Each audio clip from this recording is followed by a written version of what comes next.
కాబట్టి సహోదరులారా, పరిశుద్ధమును దేవునికి అనుకూలములైన సజీవ యాగముగా మీ శరీరములను ఆయనకు సమర్పించుకున్నడని దేవుని వాత్సల్యమును బట్టి మిమ్మల్ని ఏం చేస్తున్నాను? బ్రతిమాలుకొనుచున్నాను. ఇట్టి సేవ మీకు యుక్తమైనది. ఎవరికి? ఇట్టి సేవ సజీవ యాగముగా మీ శరీరములను ఆయన కనుక దేవుడికి సమర్పించుకోవడం అనేటువంటిది ఏంటన్నమాట అండి? సేవ. అంటే ఇప్పుడు మనం నేర్చుకునేటువంటి పాఠం బట్టి ఆలోచన చేస్తే it is also one of the sacrifice, లేదంటే it is also one of the offer. అర్పణ ఎవరు అర్పించేటువంటి అర్పణ? దేవుడికి అర్పించేటువంటి అర్పణ. ఏంటి అర్పణ? సజీవ యాగముగా. శరీరాలు వచ్చి దేవుడి సన్నిధిలో అంటే కాదు, దేవుడు కోరుకున్నటువంటిది సజీవ యాగముగా. ఫస్ట్ ఆఫ్ ఆల్ అర్పణ కరెక్ట్గా ఉందా? సజీవ యాగముగా మీ శరీరములను దేవునికి సన్నిధిలో, దేవుని సముఖంలో వసింప చేయకపోతే ఆ తర్వాత నువ్వు ఎన్ని అర్పించినను అంగీకరించబడేటువంటివి కాదు. సజీవ యాగముగా మీ శరీరములను ఆయనకు సమర్పించుకోవడం అంటే సమయానుకూలంగానే ఎప్పుడు పడితే అప్పుడా? చెప్పండి. అలా సజీవ యాగం కంటే అర్థం చెప్పండి. సజీవ యాగం అంటే ఏమని చెప్పాను? నేను స్తుతి యాగం కొరకు మాట్లాడుకున్నాం. స్తుతి అసలు యాగం అంటే ఏంటనమాట? అర్పించడం, దేవునికి అర్పణను అర్పించడం. అర్థమైంది? అర్థం కాలేదండి. యాగం అంటే ఏంటనమాట అండి? అదొక అర్పణ. పాటలు పాడడం ఒక అర్పణ. ఇప్పుడు చదివినటువంటి లేఖన భాగం బట్టి ఆలోచన చేస్తే సజీవ యాగముగా దేవుడు కోరింది. ఏంటి సజీవ యాగం అంటే ఏంటి?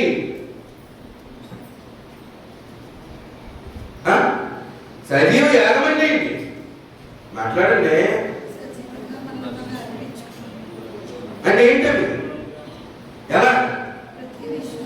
ప్రతి విషయంలో అంటే మన జీవితము, మన శరీరము, మన సమయము, అలాగే మన ఆలోచనలు, మన శక్తి, అలాగే మన సామర్థ్యము అన్నిటినీ కూడా ప్రతిరోజు ఎవరు సమర్పించుకోవడం? ప్రతిరోజు ఎవరు సమర్పించుకోవడం అంటే ప్రతిరోజు దేవునికి అంకితం చేయడం అన్నమాట. సజీవ యాగం అంటే ఏంటన్నమాట అండి? మనకి సామర్థ్యం, మనకి జీవితం, మనకి శరీరం, మనకి సమయం, మనకి ఆలోచనలు, మనకి శక్తి, సామర్థ్యాలు అన్నిటినీ కూడా ప్రతిరోజు ఎవరికి సమర్పించుకోవడం? ఎవరికి అంకితం చేయడం? దేవునికి. ప్రతిరోజున వారొక రోజు అన్నాడు, ప్రతిరోజు అన్నాడు. సరే, వారొక రోజు, ఒక రోజులో వారానికి 2 గంటల ఆరాధన కార్యక్రమం, లేదంటే మీకోసం 3 గంటలు వేస్తాను. 3 గంటలు అనుకున్నాం. 7 నుంచి 10 తీసుకోండి. మనం 9 వెళ్ళిపోయినా 10 వేసుకోండి. 3 గంటల ఆరాధన. ఒక రోజు కూడా దేవుని సన్నిధిలో వసించే సంపూర్ణంగా లేదు. ఈ 3 గంటల్లో అంటున్నారా? ఈ 3 గంటల్లో ఎంత టైం దేవునికి ఇస్తున్నావు?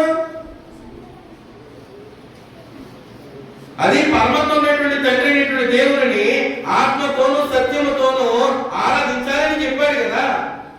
పరమంలో ఉన్నటువంటి దేవుని ఆత్మతోనూ సత్యంతోనూ ఆరాధించేటువంటి ఆ 3 గంటల్లో సంపూర్ణంగా 3 గంటలు దేవుని సన్నిధిలో ఉంటున్నావా?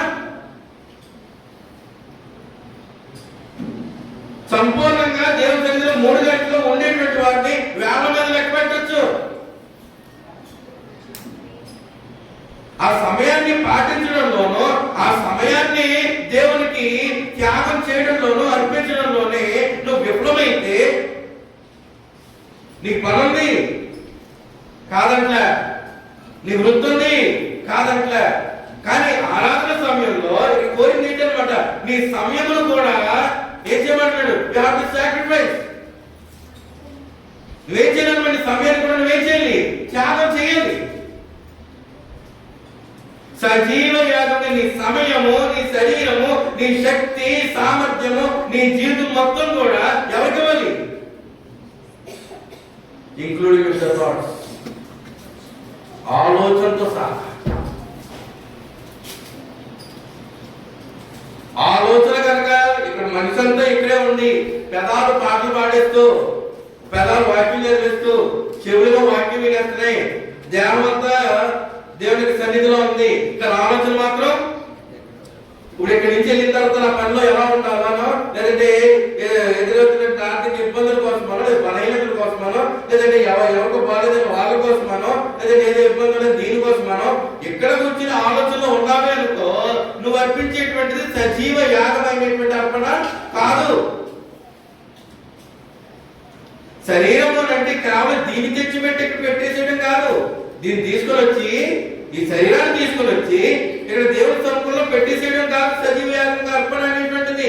నీ ఆలోచన దేవుడికి అనుకూలంగా ఉందా, నువ్వు పాటించేటువంటి సమయం దేవుడికి అనుకూలంగా ఉందా, నీ శక్తి దేవుడికి అనుకూలంగా ఉందా, నీ సామర్థ్యం దేవుడికి అనుకూలంగా ఉందా, నువ్వు తెచ్చిపెట్టినటువంటి ఆ శరీరం యొక్క జీవితము దేవుడికి అనుకూలంగా ఉందా లేదని దేవుడికి పరిచయం చేయడం అనుకుంటున్నారా?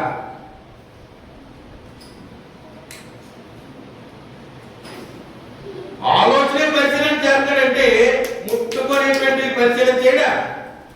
మనం ఆలోచన మనం ముట్టుకోలేము, కానీ దేవుడు దాన్నే పరిశీలన చేస్తున్నాడు. మనం రోజు ముట్టుకుని తోలేస్తూ ఉంటామే, మరి దీనికోసం పరిశీలన చేయడు.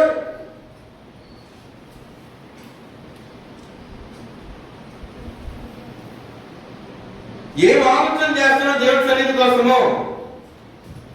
సజీవ యాగం సమర్పించడం అంటే ఏంటి? దేవుడు చెప్పేశాడు, సహోదరులారా మన యోగం చూడండి, పరిశుద్ధమును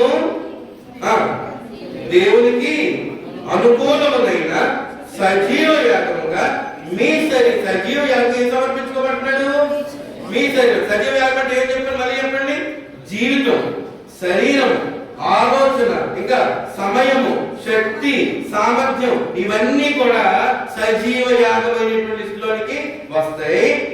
ఇవి ఇలాంటి అప్పుడు ఎవరు కోరారు?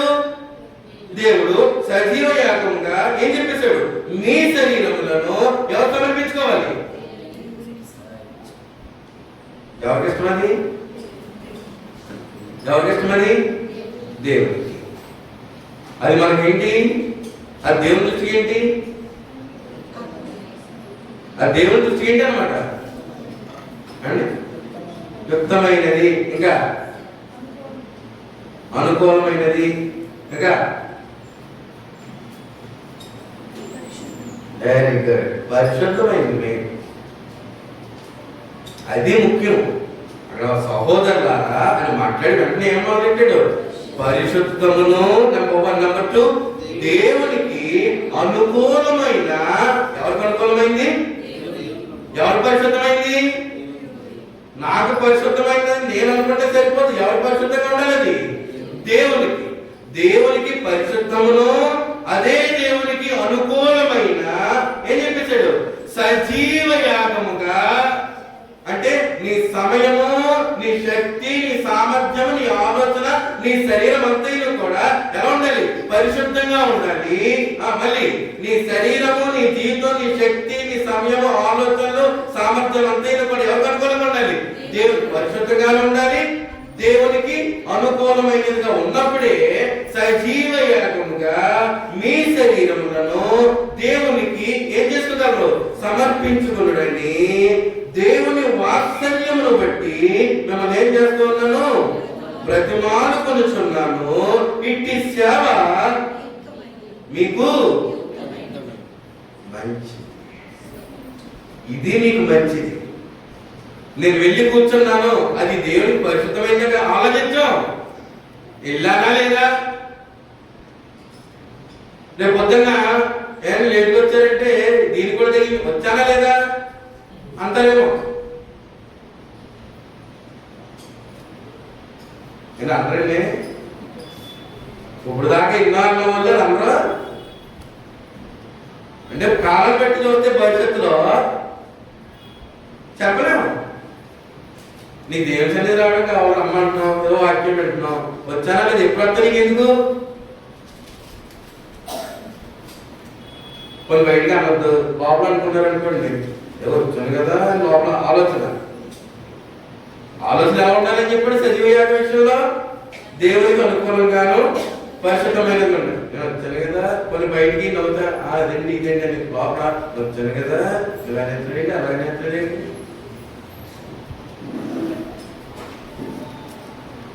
నువ్వు ఇక్కడ ఇంతంటే వాళ్ళకి పోయి ఆలోచన పట్టుకెళ్ళి దేవుడు తన లిస్టులు వేసుకుంది. ఈనాడు అనేకులు పెద్దవాళ్ళు అలాగే ఉంటున్నారు, పిల్లలు అలాగే ఉంటారు. పిల్లలు అలాగే ఉంటారు. దేవుడు కోరుకున్నటువంటి పరిశుద్ధమును, దేవుడికి అనుకూలమైనటువంటి దాని వరకు ఆలోచన చేసేటువంటి తీరిక ఎక్కడది? సమయానుకూలంగా దేవుడి సన్నిధిలో వసించేటువంటి తీరిక దొరకలేదు. దేవుడి సన్నిధిలో ఆత్మపూర్ణను సంపూర్ణంగా వసించేటువంటి ఆ సమయం దొరకలేదు. మరి ఇంకేమి సజీవ యాగంగా నీ దేవునికి అర్పణ అర్పించేసేటువంటిది, మీ శరీరంలో ఆయనకు సమర్పించుకునేటువంటిది. సమయం దేనికి సంబంధించింది? శరీరం సంబంధించి, శక్తి శరీరం సామర్థ్యము ఇవన్నీ దేనికి సంబంధించినవి? సరే, ఇవన్నీ త్యాగం చేస్తేనే కదా దేవుని సన్నిధిలో అర్పించే అర్పణ విలువ. త్యాగం చేయకుండా అవన్నీ చక్క పెట్టుకుని వచ్చి నేను దేవుని సన్నిధిలో ఉంటానంటే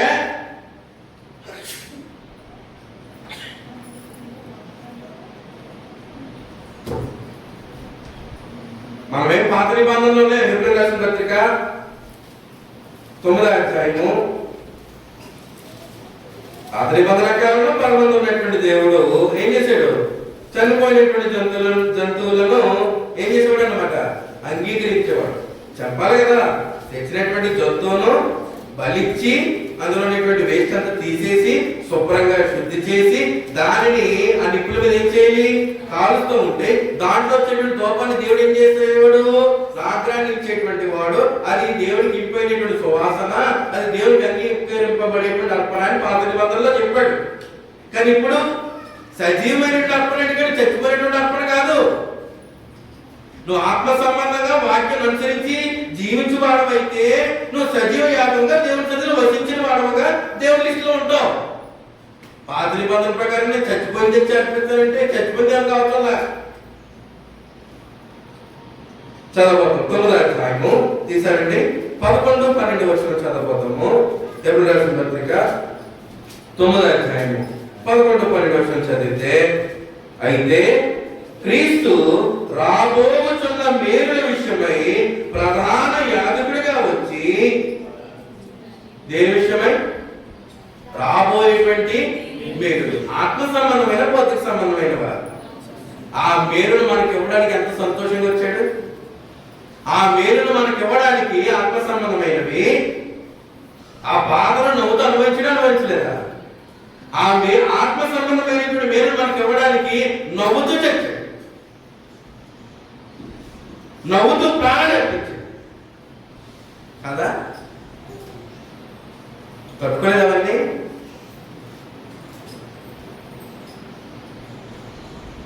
ఎవరి కోసం? నా కోసం. ఏమి ఇవ్వడానికి?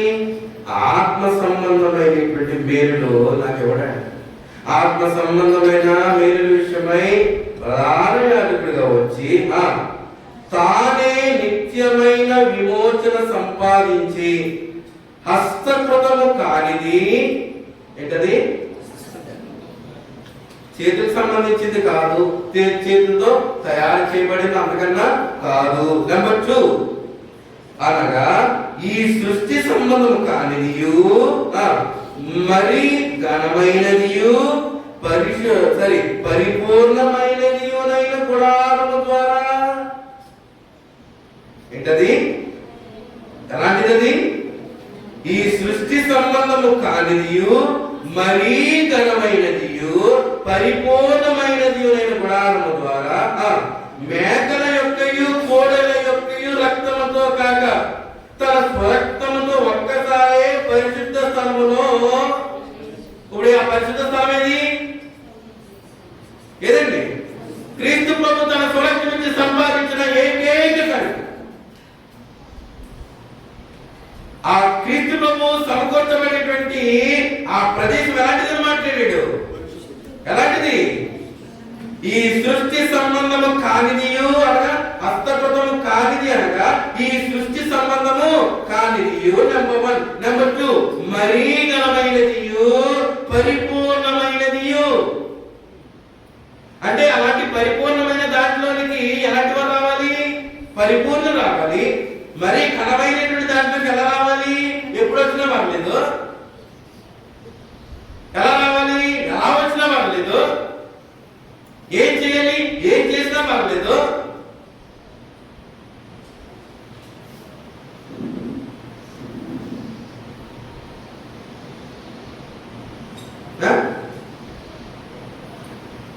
మనం అది కలిగి ఉంటే ఎదుటి వారికి నేర్పించొచ్చండి. అది ఎదుటి వారు మన నుండి నేర్చుకోలేకపోతున్నారంటే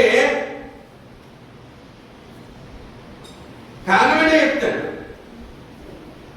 తర్వాత ఇంటిలో తీసేయండి. స్థానిక సంఘంలో యవనస్తుడు ఉన్నాడు, మాట్లాడుకోవద్దండి. చిన్నప్పటి నుండి జ్ఞానం నేర్చుకున్నవాడే, చిన్నప్పటి నుండి జ్ఞానం నేర్చుకున్నటువంటి యవనస్తుడే.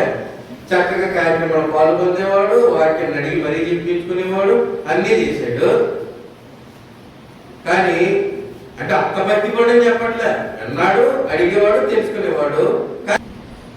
మేకల యొక్కయు కోడెల యొక్కయు రక్తముతో కాక తన స్వరక్తముతో ఒక్కసారే పరిశుద్ధ స్థలములో మళ్ళుంచడా?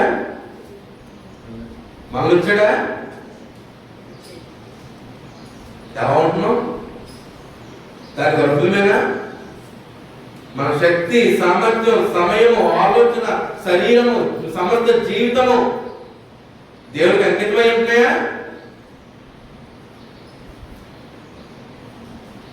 కార్యక్రమాలు జరుగుతుంటే దగ్గర కూర్చుంటుంటే ఏం చెప్పేది?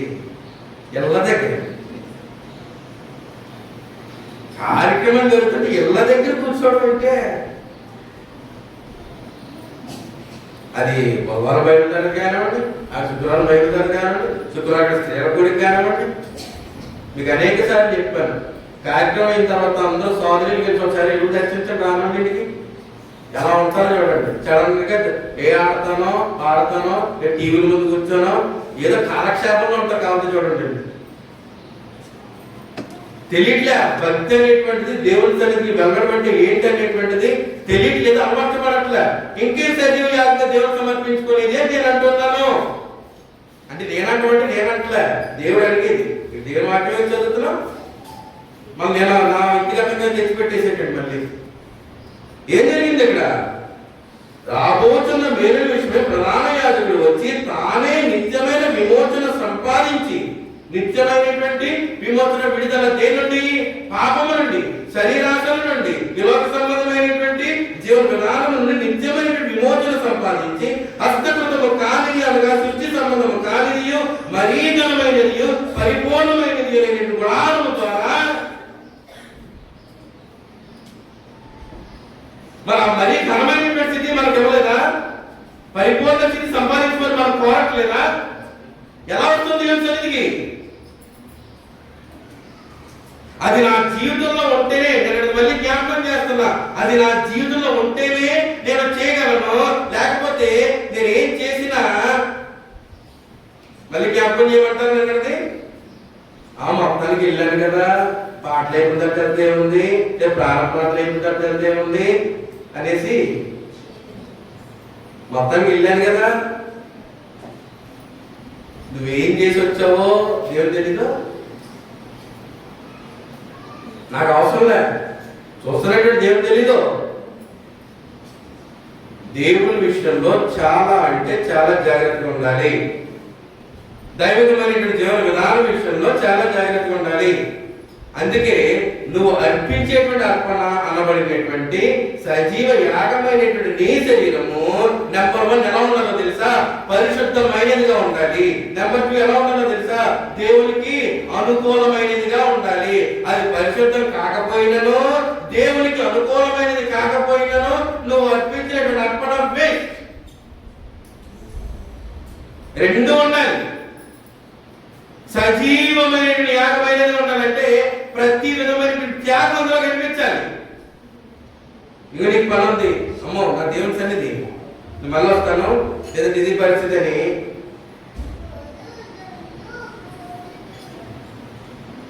దేవుని సన్నిధి విషయంలో పనిచేసే దగ్గర చిన్న అబద్ధం చెప్పి వచ్చావే అనుకో తప్ప,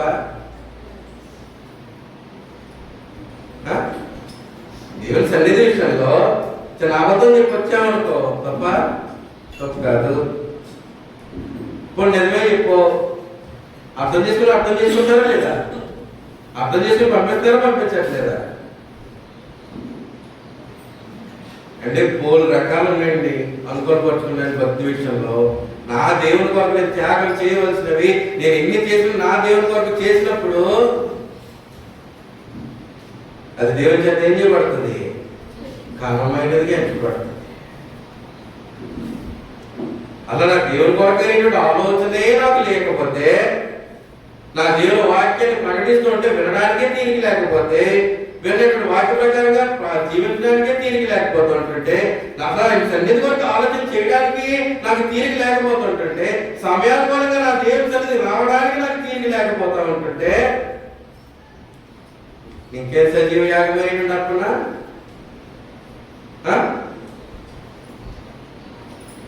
ఇంకేం సజీవ యాగమైనటువంటి అర్పణ? అందులో ఒకటి మాత్రం దృష్టిలో పెట్టుకోండి, ఈ సజీవ యాగము అనేటువంటిది ఆరాధనకు చాలా ప్రాముఖ్యం తెలుసా? సజీవ యాగం అనేటువంటి అర్పణ అనేటువంటిది ప్రభువైనటువంటి యేసుక్రీస్తు నామములో మనం తండ్రి అయినటువంటి దేవుని ఆరాధించేటువంటి క్రమంలో చాలా ప్రాముఖ్యమైంది క్రైస్తవులు. రేపు ఆరాధన మనం ఏం చేస్తున్నాము? ఆయన స్తుతించి గణపరిచి మన అర్పణలు ఆయనకు తెలియజేస్తాం. దేహాల మీద ఉన్నటువంటి దృష్టి, పనుల మీద ఉన్నటువంటి దృష్టి దేవుని మీద లేకపోవడం అనేటువంటిది చాలా బాధపడవలసినటువంటి విషయము. అలాగే బాధపడవలసినటువంటి వాటి విషయంలో కూడా ఉప్పొంగి తేవడైంది. ఎవరు వారు సమర్థించుకుంటే ఏమైంది? రోమిలకు రాసిన పత్రిక 6వ అధ్యాయంలో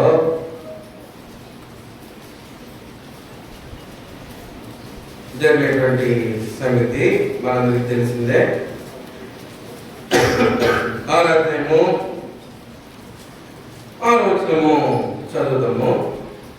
రోమిలకు రాసిన పత్రిక 6వ అధ్యాయము 6వ వచనంలో ఏమనగా, మనమికను పాపములకు దాసులము కాకుండాటకు పాప శరీరము నిరర్ధకమగునట్లు మన ప్రాచీన స్వభావం ఆయనతో కూడా సిలువ వేయబడినని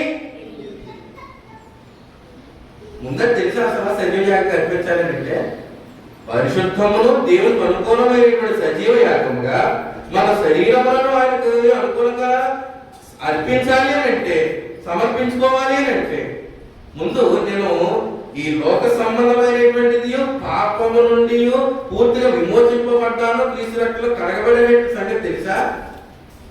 విమోచింపబడిన వాడు పాపం విషయంలో కడగబడినటువంటి వాడు ఎలా ఆలోచన చేస్తాడో ఎలా ప్రవర్తిస్తాడు? ఏం చెప్పేశాడు? మళ్ళీ చెప్తాను చూడండి. మనం ఇంకను దేనికి దాసులు కాకుండా పాపములకు ఏం కాకూడదు అంటే పాపం జోలికి వెళ్ళమన్నా వద్దనా? వెళ్ళొద్దు. పాపములకు దాసులము కాకుండాటకు ఏం చేశాడు అన్నమాట? పాప శరీరము నిరర్థకమన్నట్లు. పాప శరీరం ఏమవ్వాలి? పాప శరీరం నిరర్థకం ఎలాగవుతుంది? ఈ శరీరము అర్థవంతం లేని ఎలా తయారవుతుంది? నేను దీని మీద దృష్టి పెట్టనప్పుడు, దీని కోరికలను మాత్రమే నెరవేర్చాలనే ఆలోచన నాకు లేదు. ఈ శరీర సంబంధంగా ఆలోచన చేస్తే నువ్వు పొందినటువంటి బాప్తిస్మానికి కూడా ఏం లేదని చెప్తున్నాడు. ఏమైపోయాడు? దేర్ ఇస్ నో వాల్యూ, విలువ లేదు. కనుక పాప శరీరము నిరర్ధకమన్నట్లు ఏం చేశాడు?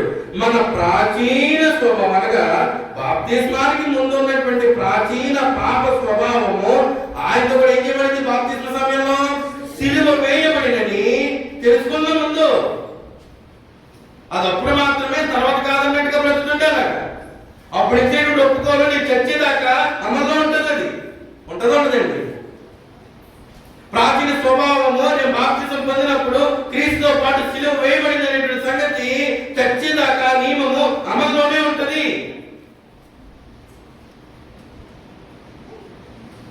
అప్పుడెప్పుడో కదా, నీకు అప్పుడెప్పుడో. కానీ దేవుని దృష్టికి ఎలా ఉంది? ఒక్క దినము, అలాగే 1000 దినాలు. మనకెలా ఉంది? అప్పుడెప్పుడో. మనకు ఆ 1000 దినాలు గడాలంటే 3 సంవత్సరాలు దాటాలి, అవునా కదండి? 3 సంవత్సరాలు దాటితే 1000 దినాలు. దేవునికి అప్పుడు ఎప్పుడో కదా, ఏం పర్లేదు. దాని మీద ఆధారపడి ఉంది ఆత్మీయ జీవితం. సజీవ యాగమనబడినటువంటి జీవితం దాని మీదే వేసేయండి. 12వ వచనం, ఇది 12వ వచనం. కాబట్టి శరీర దురాశలకు లోపడినట్లుగా చావునకు లోనైన మీ శరీరమందు ఏమేననియద్దు అన్నాడు? పాపమును వ్యాలనియొద్దు. ఎందుకంటే నువ్వు ఒక్కసారి ఒప్పుకొని ఇచ్చిన తర్వాత నీ శరీరం అంతా కూడా ఎవరి ఆధీనంలో వెళ్ళిపోయింది? నీ ఆలోచన ఎవరి ఆధీనంలో వెళ్ళిపోయింది? నీ కోరికలు ఎవరి ఆధీనంలో వెళ్ళిపోయి నీ సజీవ యాగముగా నువ్వు సంపూర్ణంగా ఎవరి ఆధీనంలో వెళ్ళిపోయావు? చెప్పు, ఎవరి ఆధీనంలోకి?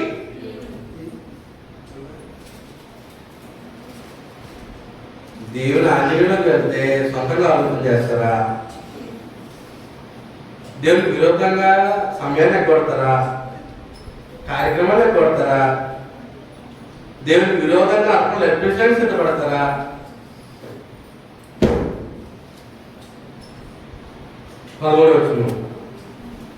ఏం చేద్దాం చెప్పేశాడు?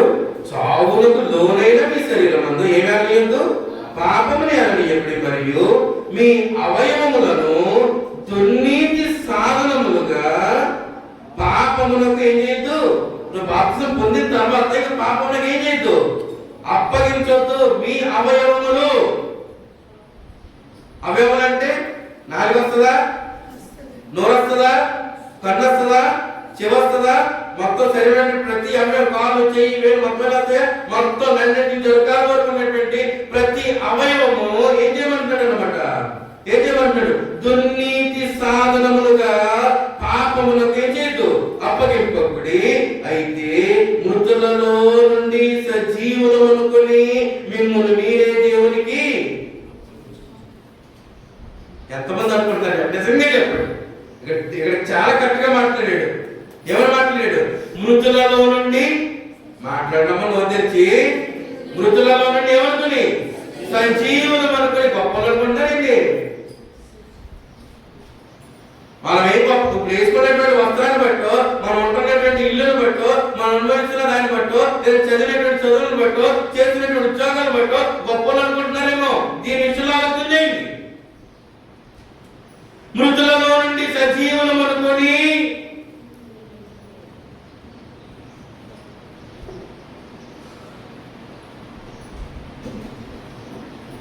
నువ్వు చక్కగా సంపాదించడం కోసం చనిపోలే, చక్కగా చదవడం కోసం చనిపోలే, చక్కగా బ్రతకడం కోసం చనిపోలే. నువ్వు సంపూర్ణమైన ఆత్మ సంబంధిగా ఉంటావనేటువంటి సంగతి నువ్వు ఆత్మ సంబంధమైన జీవన విధానం కొరకు ప్రభు చనిపోతా. కానీ భౌతికమైనటువంటి ఈ దైనందిన జీవన విధానం కొరకు దేని పక్కన పెడుతున్నా. మృతులలో నుండి సజీవులము అనుకొని మిమ్మల్ని మీరే ఎవరు తప్పించుకోండి. ఇప్పుడు మళ్ళీ ఇంకోటి వచ్చింది. ఇప్పుడు ఎక్కువగా బాప్తిసం పొందడానికి ఆసక్తి చూపలేకపోతున్నారు. చూసారా? జ్ఞానం తెలిసిన తర్వాత కూడా బాప్తిసం పొందడానికి ఆసక్తి చూపకపోవడం గల కారణం ఏంటి? బాప్తిసం పొందితే ఈ తెప్పలన్నీ పడాలని, నిజం. వెళ్ళొచ్చేస్తే సరిపోయింది. బాప్తిసం పొందడానికి ధైర్యం చాలట్లే ఈనాడు యవనస్తులు. నిజం, బాప్తిసం పొందడానికి ఈనాడు యవనస్తులకు ధైర్యం చాలట్లేదు. కారణం వారు జీవించే జీవన